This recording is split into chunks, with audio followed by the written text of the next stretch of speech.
అతి తక్కువ బడ్జెట్ తో మీ పర్సనల్ ఇంటర్వ్యూస్ మరియు వ్యాపార ప్రకటనల కొరకు ఈ నంబర్ ని సంప్రదించండి. భారతదేశ ఆధ్యాత్మిక వైభవానికి ప్రతీకగా భావించే కుంభమేళా ఎన్నో వింతలు విశేషాలకు నిలయం.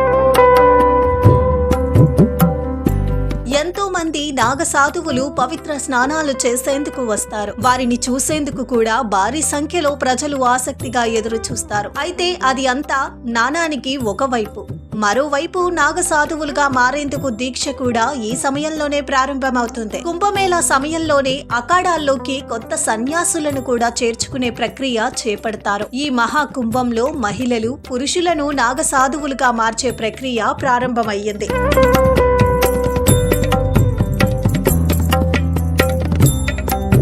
ఈ క్రమంలో నిరంజని అఖాడాకు చెందిన దాదాపు 500 మంది పురుషులు, జూనా అఖాడాకు చెందిన దాదాపు 100 మంది మహిళలను నాగ సాధువులుగా మార్చే ప్రక్రియ ప్రారంభమయ్యింది. ఆ 100 మంది మహిళలలో 2 విదేశీయులు ఉన్నారు. నాగ సాధువుగా దీక్ష ప్రారంభించేందుకు సంగం ఘాటు వద్ద మహిళలంతా తమ జుట్టు కత్తిరించుకొని గంగా స్నానం చేశారు. నదిలో కుంకుమ పువ్వులు వదిలి కుట్టని తెల్లని బట్టలు వేసుకున్నారు.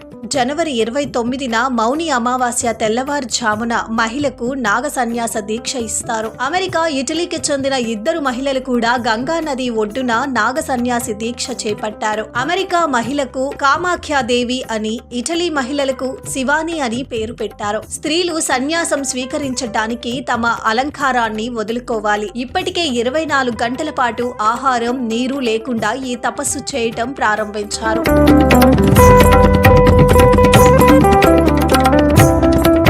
దీని తరువాత అఖాడా కొత్వాల్ అందరినీ గంగా తీరానికి తీసుకెళ్లారు. దీని తరువాత గురువు అతనికి పవిత్రమైన దారాన్ని ధరింపచేసి దండం, కమండలం, భస్మాన్ని ఇచ్చారు.